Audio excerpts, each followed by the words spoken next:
नमो नमः। ओंकाराय नमो नमः। ओंकाराय नमो नमः। जलपंच परमेष्टि भगवान की जय।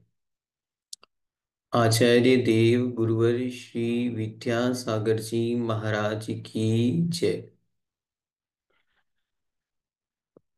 सभी को जय जिनेन्द्र। आप सभी का स्वागत है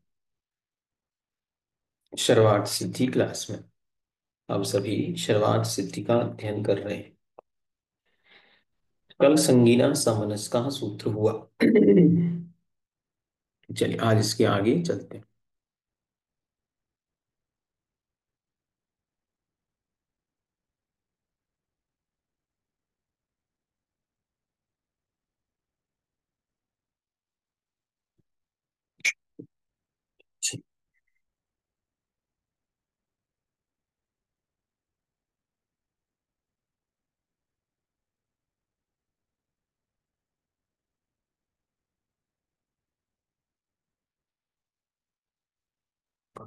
ओम ह्रीं अरहम णमो जिनाणम।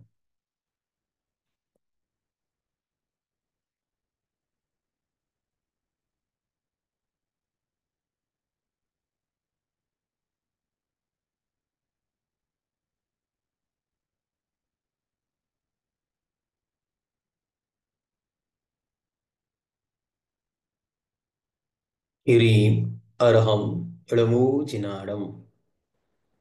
पृष्ठ नंबर 132, 132, पैराग्राफ नंबर 309। यदि जीवों के हित और अहित आदि के विषय के लिए क्रिया मन के निमित्त से होती है, तो जिसने पूर्व शरीर को छोड़ दिया है और जो मन रहित है, ऐसा जीव जब नूतन शरीर अर्थात नवीन शरीर को ग्रहण करने के लिए उद्यत होता है, तब उसके जो क्रिया होती है वह किस निमित्त से होती है, यही बतलाने के लिए आगे का सूत्र कहते हैं। अभी प्रसंग किसका चल रहा था? जीवन का। अब प्रसंग है मृत्यु का। पूज्यवर कह रहे हैं कि जब पूर्व शरीर को जीव छोड़ता है और नए शरीर को ग्रहण करने के लिए गमन करता है, तब उसके क्या स्थिति क्या निमित्त होते हैं। तो कहते हैं विग्रहे गतौ कर्म योगा। विग्रहे गतौ कर्म योगा।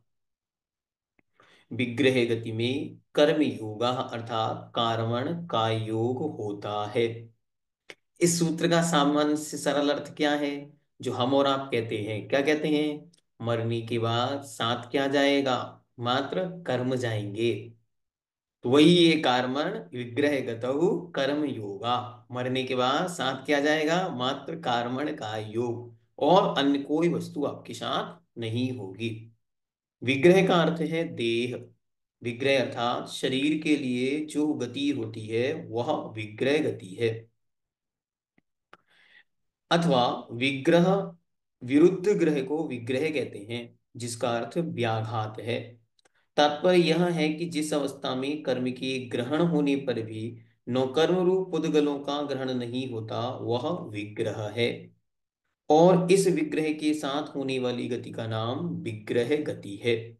मतलब किसी जीव ने पूर्व शरीर छोड़ा और अब नवीन शरीर के लिए जो गमन हो रहा है, उस अवस्था उस स्थिति का नाम विग्रह गति है।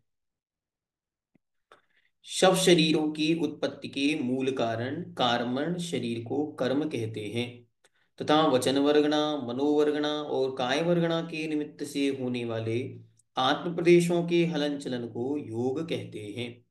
कर्म के निमित्त से जो योग होता है वह कर्म योग है, वह विग्रह गति में होता है, यह उक्त कथन का तात्पर्य है। इससे नूतन कर्म का ग्रहण और एक देश से दूसरे देश में गमन होता है। गमन करने वाले जीव और पुद्गलों का एक देश से दूसरे देश में गमन क्या आकाश प्रदेशों की पंक्ति से होता है या इसके बिना होता है? अब इसका खुलासा करने के लिए आगे का सूत्र कहते हैं। पहले सूत्र में क्या कहा कि जब कोई जीव पुराना शरीर छोड़ता है और नए शरीर की ओर गमन करता है तो उस समय उसके क्या साथ होता है? तो कार्मण का योग उसके साथ होता है, वह कार्मण का योग के साथ वहां गमन करता है। उस गमन का नाम विग्रह गति है और इस स्थिति का नाम कार्मण काय योग है। तो जब वो गमन करता है तो जहां मन चाहे वहां चला जाता क्या? तो कहते हैं नहीं, वह आकाश की बनी हुई पंक्तियों के आधार से गमन करता है। आकाश की जैसी पंक्तियां हैं वैसा उसका गमन है। ये पंक्तियां वर्टिकल और हॉरिजेंटल दोनों प्रकार की होती हैं, मतलब दाएं से बाएं होती हैं और ऊपर से नीचे होती हैं। अगर अच्छी तरह इनको देखना है तो ग्राफ जो होता है उस ग्राफ में जो लाइनिंग बनी होती है उसके अनुसार इसको अच्छी तरह जाना सकते हैं। अनुश्रेणी गति, अनुश्रेणी गति गति श्रेणी के अनुसार होती है। लोक के मध्य से लेकर ऊपर नीचे और तिरछे क्रम से स्थित आकाश प्रदेशों की पंक्ति को श्रेणी कहते हैं। अनु अर्थात आनुपूर्वी अर्थ में समासित है, इसलिए अनुश्रेणी का अर्थ श्रेणी की आनुपूर्वी से होता है। श्रेणी मतलब क्रमशः जो पंक्तियां हैं वो श्रेणी है, और अनु मतलब होता है उस पूर्वक, उसके साथ साथ होती है। इस प्रकार की गति जीव और पुद्गल की होती है, यह इसका भाव है। शंका, पुद्गलों का अधिकार ना होने से यहाँ उनका ग्रहण कैसे हो सकता है? समाधान, सूत्र में गति पद का ग्रहण किया है, इससे सिद्ध होता है कि अनधिकृत पुद्गल भी यहाँ विवक्षित है। यद्यपि प्रकरण किसका है? प्रकरण यहाँ चल रहा है जीव का, तो पुद्गल ग्रहण क्यों किया? तो उन्होंने कहा गति शब्द का अर्थ ही है गमन, तो गमन जीव का भी होता है और पुद्गल का भी होता है, इसलिए दोनों को ग्रहण करना चाहिए। यदि जीवों की गति ही इष्ट होती तो सूत्र में गति पद के ग्रहण करने की आवश्यकता ना थी, क्योंकि गति पद का ग्रहण अधिकार से सिद्ध है। दूसरे अगले सूत्र में जीव पद का ग्रहण किया है, इसलिए इस सूत्र में पुद्गलों का भी ग्रहण इष्ट है, यह ज्ञान होता है। शंका, चंद्रमादिक ज्योतिषियों की और मेरु की प्रदक्षिणा करते समय विद्याधरों की विश्रेणी गति देखी जाती है, इसलिए जीव और पुद्गलों की अनुश्रेणी गति होती है, यह किस लिए कहा? समाधान, यह काल नियम और देश, यहाँ काल नियम और देश नियम जानना चाहिए। काल नियम और देश नियम क्या है? तो कहते हैं काल नियम यथा जैसे मरण के समय जब जीव एक भव को छोड़कर दूसरे भव के लिए गमन करते हैं और मुक्त जीव जब ऊर्ध्व लोक की ओर गमन करते हैं तब उनकी गति अनुश्रेणी ही होती है। ये हो गया क्या? कौन सा नियम? ये हो गया आपका काल नियम। समय, कौन सा समय? दो समय बताए, एक तो मरण के समय जीव की जो गति होती है वो अनुश्रेणी गति होती है, दूसरी जब कोई जीव मुक्त आत्मा यहां से लोकांत की ओर गमन करती है तब उसकी भी उसी रूप गति होती है। अब देश नियम यथा जैसे जब कोई ऊर्ध्वलोक से अधोलोक के प्रति या अधोलोक से ऊर्ध्वलोक की प्रति जाता है, उसी समय त्रियग लोक से अधोलोक के प्रति या अधोलोक से ऊर्ध्वलोक के प्रति आता जाता है, तब उस अवस्था में गति अनुश्रेणी ही होती है। इस प्रकार पुद्गलों की जो लोक के अंत को प्राप्त कराने वाली गति होती है वह अनुश्रेणी ही होती है। यहाँ इससे, हाँ, इसके अतिरिक्त जो गति होती है वह अनुश्रेणी भी होती है और विश्रेणी भी होती है। अनुश्रेणी मतलब श्रेणी के अनुसार, और विश्रेणी अर्थात श्रेणी को छोड़ करके भी गमन होता है। किसी एक प्रकार की गति होने का कोई नियम नहीं है। अच्छी तरह समझना, गति कितने प्रकार की? सामान्य से दो प्रकार की, एक तो उसके आधार से और एक बिना आधार के। तो आधार से कब होती है? जब कोई जीव मरण करके एक शरीर से दूसरे शरीर की ओर जाता है, या कोई एक लोक से दूसरे लोक की ओर गमन करता है, तब उनके नियम है कि वह श्रेणी के नियम से ही, श्रेणी के माध्यम से ही गमन करते हैं। अन्य लोगों की या अन्य अवस्थाओं में जो गमन होता है, जैसे हमारा आपका चलना फिरना है, ये सब जो गमन है, ये अनुश्रेणी के मतलब श्रेणी के बिना भी होता है। श्रेणी में भी हो सकता है और बिना श्रेणी के भी होता है। अब फिर भी गति विशेष का ज्ञान कराने के लिए आगे का सूत्र कहते हैं। सो अब और इस विषय में और विशेष बात बतलाते हुए कहते हैं, तो क्या कहते हैं देखते हैं। अविग्रह जीवस्य, अविग्रह जीवस्य, मुक्त जीव की गति विग्रह रहित होती है। अविग्रह अर्थात विग्रह से रहित, मोड़ से रहित, जीवस्य जीव की गति होती है। विग्रह का अर्थ व्याघात या कुटिलता है। जिसका गति में विग्रह अर्थात कुटिलता नहीं होती, वह विग्रह रहित या अविग्रह गति रहती है। ये किसकी होती है? तो समाधान जीव के। शंका, किस प्रकार के जीव के? समाधान मुक्त जीव के। शंका, ये किस प्रमाण से जाना कि मुक्त जीव के विग्रह गति या विग्रह रहित अविग्रह गति होती है? समाधान, अगले सूत्र में संसारी पद का ग्रहण किया है। इससे ज्ञात होता है कि इस सूत्र में मुक्त जीवों के विग्रह रहित अर्थात अविग्रह गति ली गई है। देखो, कई बार अर्थ पहले वाले सूत्र से आगे लगते हैं, तो कभी आगे वाले सूत्र से पिछले में अर्थ लगते। अगला वाला जो सूत्र आएगा उसमें क्या कहेंगे? विग्रहवती च संसारिणः। तो वहां जो संसारी पद है, उससे ये जानना कि जो सूत्र नंबर 28 है, वो तो संसारी जीवों की गति बतलाने वाला है, और 27 नंबर सूत्र है वो मुक्त जीवों की गति बतलाने वाला है। शंका, अनुश्रेणी गति, इस सूत्र से ही यह ज्ञात हो सकता है, हो जाता है कि एक श्रेणी से दूसरी श्रेणी में संक्रमण नहीं होता। फिर इस सूत्र के लिखने से क्या प्रयोजन है? समाधान, पूर्व सूत्र में कहीं पर विश्रेणी गति भी होती है, इस बात का ज्ञान कराने के लिए यह सूत्र रचा है। शंका, पूर्व सूत्र की टीका में ही देश नियम और काल नियम कहा। समाधान, नहीं, क्योंकि उसकी सिद्धि इस सूत्र से होती है। अब आगे 315, मुक्त आत्मा की लोक पर्यंत गति बिना प्रतिबंध के नियत समय के भीतर होती है।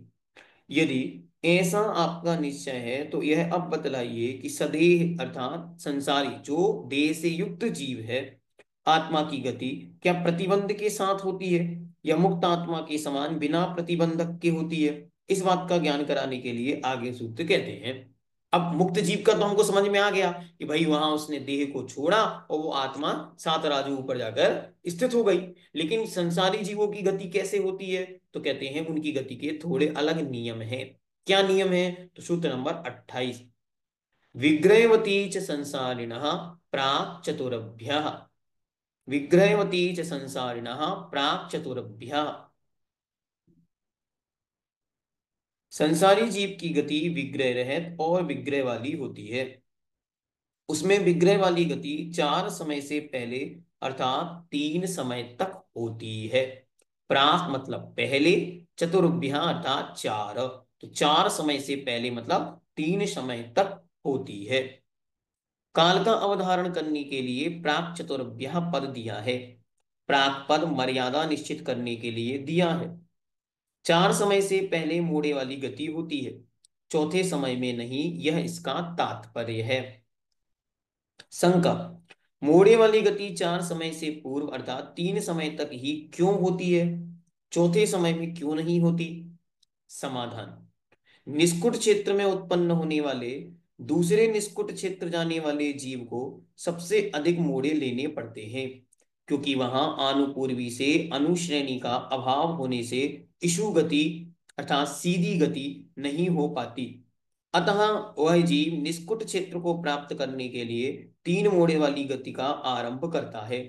यहाँ इससे अधिक मोड़े की आवश्यकता नहीं पड़ती, क्योंकि इस प्रकार का कोई उत्पाद क्षेत्र अर्थात उत्पन्न होने का क्षेत्र नहीं पाया जाता। अतः मोड़े वाली गति 3 समय तक ही होती है, चौथे समय में नहीं होती। च शब्द समुच्चय के लिए दिया, जिससे विग्रह वाली और विग्रह रहित दोनों गतियों का समुच्चय होता मालूम है या समुच्चय होता है। अब यहां क्या कहा, अच्छी तरह समझना। यहां कह रहे हैं कि सामान्य से तो जीव की एक समय दो समय वाली ही गति होती है, लेकिन विशेष कोई जीव है जो निष्कुट क्षेत्र से, एक निष्कुट क्षेत्र से मरण करके और दूसरे निष्कुट क्षेत्र में जन्म लेने वाला है। अब प्रश्नकर्ता प्रश्न पूछेगा निष्कुट क्षेत्र क्या होता, तो अच्छी तरह समझे। लोक का आकार कैसा है, पुरुषाकार, ऐसा, फिर ऐसा, फिर ऐसा, फिर ऐसा। ठीक, ये पुरुषाकार लोक का आकार हुआ। इस पुरुषाकार लोक के आकार में सेंटर में आती है आपकी तृष्णाली। उस तृष्णाली के बाहर का जो क्षेत्र होता है, ऊपर दोनों साइड और नीचे दोनों साइड, उसको हम बोलते हैं निष्कुट क्षेत्र। जब कोई जीव इस तरफ के इस निष्कुट क्षेत्र से मरण करेगा और मानो यहां ऊपर जन्म लेना हो या इस तरफ जन्म लेना हो, तो उस जीव को यहां से, क्योंकि डायरेक्ट ऊपर जा नहीं सकता, क्योंकि यहां तो आकाश की पंक्तियां हैं ही नहीं, तो इसलिए वो यहां से यहां आएगा, फिर यहां से ऊपर जाएगा और फिर अपने स्थान पर जन्म लेने के लिए जाएगा। तो इसलिए उसको मैक्सिमम 3 मोड़े अनिवार्य लग जाएंगे, इसीलिए उसकी इस प्रकार की स्थिति बतलाई। ध्यान से समझना। कोई जीव है इस निष्कुट क्षेत्र, मतलब जो तृष्णाली है, इसके बाहर के क्षेत्र से मरण करके, और लोक के बाहर का जो निष्कुट क्षेत्र है इस तरफ तृष्णाली के बाहर का, उसमें जन्म लेना है, तो यहां से मरण करके वहां डायरेक्ट जन्म ले नहीं सकता, क्योंकि वहां अनुश्रेणियां नहीं है, आकाश की पंक्तियां यहां नहीं है लोक के बाहर। तो इसलिए बराबर उसको यहां से यहां आना होगा सेंटर में, फिर ऊपर जाएगा और फिर वहां से वापस उस तरफ जाएगा। इसलिए इतनी ही कंडीशन मैक्सिमम बनती है। इसके अलावा बाकी सब जीव एक समय दो समय आदि में जन्म ले लेते हैं।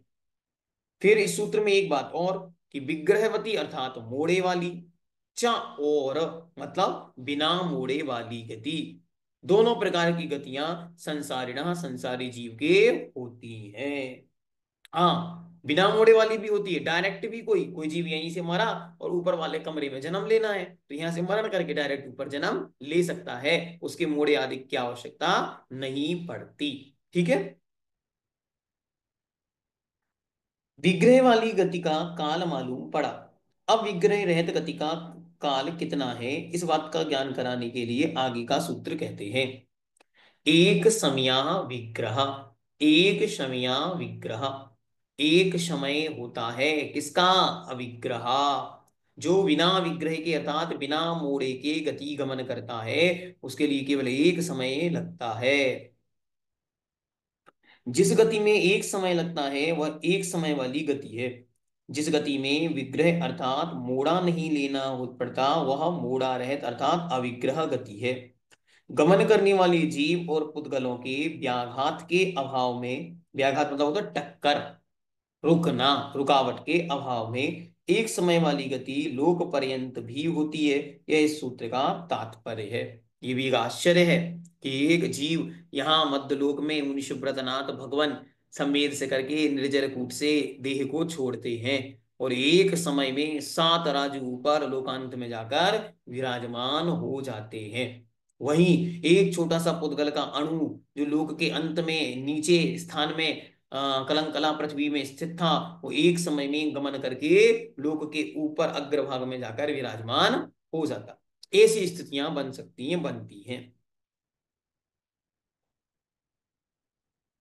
कर्मबंध की परंपरा अनादिकालीन है, अतः मिथ्या दर्शनादि बंध कारणों के बस से कर्मों को ग्रहण करने वाला जीव विग्रह गति में भी आहारक प्राप्त होता है। अतः नियम करने के लिए आगे का सूत्र कहते हैं। आहारक क्या होता है, तो जो जो कार्मण वर्गणाएं हैं उनके साथ साथ जो नौकर्म वर्गणाएं होती हैं, जो शरीर के लिए योग्य वर्गणाएं होती हैं, उनको ग्रहण करना आहार कहलाता है। उसको ग्रहण करने वाला आहारक कहलाता है, और उसको ग्रहण नहीं करने वाला अनाहारक कहलाता है। अच्छी तरह समझना। जैसे हमारा शरीर है औदारिक शरीर, तो हमें औदारिक शरीर को बनाने के लिए जो वर्गनाएं ग्रहण करनी पड़ेंगी एनवायरमेंट से, वो कहलाएगा हमारा आहार, और उसको ग्रहण नहीं करना कहलाएगा अनाहार। ठीक। तो वो कितना समय लगता है उसमें, या कितने समय तक वो जीव उस रूप में रह सकता है बिना आहार के, ये यहाँ पे बतलाते हैं। तो कहते हैं एकम द्वौ तीन वानाहार का, एकम द्वौ तीन वानाहार का, एक दो या तीन समय तक जीव अनाहारक रहता है। समय का अधिकार होने से यहाँ उसका संबंध होता है। वह पद का अर्थ विकल्प है, और विकल्प जहां अभिप्रेत है वहां तक लिया जाता है। जीव एक समय तक, दो समय तक या तीन समय तक अनाहारक होता है, यह इस सूत्र का अभिप्राय है। तीन समय, तीन शरीर और छह पर्याप्तियों के योग्य पुद्गलों के ग्रहण करने को आहार कहते हैं। तीन शरीर, और तीन शरीर कौन कौन से? जो हमारे वैक्रिक, वैक्रिक, औदारिक, वैक्रिक और आहारक शरीर हैं, इनकी योग्य वर्गणाओं को ग्रहण करना, और छह प्रकार की पर्याप्तियों के योग्य पुद्गलों के ग्रहण करने को आहार कहते हैं। जिन जीवों के इस प्रकार का आहार नहीं होता वे अनआहारक कहलाते हैं। किंतु कार्बन शरीर के सद्भाव में कर्म के ग्रहण करने में अंतर नहीं पड़ता, ये ध्यान रखो। कार्बन शरीर के निमित्त से निरंतर कार्बन वर्गणाएं तो आ रही हैं, लेकिन वहां आहार रक अवस्था नहीं होने से आहार वर्गणाओं का ग्रहण नहीं होता। शरीर संबंधी वर्गणाएं ग्रहण नहीं हो रही है, लेकिन उस काल में भी कर्म का आश्रव बंध निरंतर चलता रहता है। किंतु कार्बन शरीर के सद्भाव में कर्म के ग्रहण करने में अंतर नहीं पड़ता। जब यह जीव उत्पाद क्षेत्र, उत्पाद मतलब जहां उत्पन्न होना है, उस क्षेत्र के प्रति ऋजु गति में रहता है, अर्थात सीधी गति से जाता है, तब अनाहारक होता है। उस समय पर, उस समय आहारक होता है, वहां अनाहारक होने की अवस्था नहीं बचती। कोई जीव यहाँ मरण किया और यहाँ उसको उत्पन्न होना है, तो यहाँ से डायरेक्ट वहां चला जाता है, तो वहां बीच में उसे कोई भी मूढ़ा आदि नहीं लेने के कारण अनाहारक अवस्था नहीं आती। वो यहाँ पुराना शरीर छोड़ेगा, तुरंत ही नए शरीर के योग्य पर्याप्तियों से वर्गणाएं ग्रहण करना शुरू कर देता है, इसलिए वह अनाहारक अवस्था को प्राप्त ही नहीं होता। इसलिए वह निरंतर आहारक ही बना रहता है। बाकी के तीन समयों में अनाहारक होता है, और अन्य स्थिति में वह अनाहारक पने को प्राप्त हो सकता है या होता है। इस प्रकार यह मृत्यु संबंधी, एक देह को छोड़कर जीव जब अन्य की ओर गमन करता है, उसके विषय में आचार्य ने ये सूत्र हमारे सामने रखे। तो पहला सूत्र था विग्रह गतौ कर्म योगा। विग्रह गति में कार्मण का योग होता है, अनुश्रेणी गति, और वह गमन श्रेणी के अनुसार होता है। अविग्रह जीवस्य, मुक्त जीव की हमेशा अविग्रह बिना मोड़े वाली गति होती है। विग्रहवती च संसारिणः प्राक चतुर्भ्या। विग्रहवती च और विग्रह रहित दोनों प्रकार की गति संसारी जीवों की होती है, जो तीन समय तक होती है। एक समय, दो समय, तीन समय वाली तक हो सकती है। एक समया अविग्रह, और जो अविग्रह है अर्थात बिना मोड़े वाले हैं, उनको केवल एक समय लगता है। एकम दो तीन वानाहार का, कोई एक समय, कोई दो समय और कोई तीन समय तक अनआहारक रह सकता है। मतलब इतनी देर तक वह नए शरीर के योग्य वर्गणाएं ग्रहण ना करे तब भी रह सकता है, लेकिन इसके बाद नियम से वह अपने योग्य वर्गणाओं को ग्रहण करने लगता है, ऐसा यहाँ पर जानना चाहिए। इस प्रकार यह मृत्यु संबंधी प्रसंग भगवान समंत पूज्यपाद देव ने रखा। और फिर अब इसके बाद जन्म संबंधी वर्णन, कि अब वह जब जीव उत्पन्न होता है तो किस प्रकार के जन्म होते हैं, कितने जन्म होते हैं, कैसी कैसी योनियां होती हैं, आदि का वर्णन पूज्यवर आगे क्रमशः रखेंगे। जैनम जयतु शासनम। ठीक, यहाँ ये मृत्यु का प्रसंग हो गया। अब जन्म का प्रसंग है तो प्रसंग बदल जाएगा, जब प्रसंग बदल जाएगा तो उसकी चर्चा हम लोग कल की क्लास में आगे करेंगे।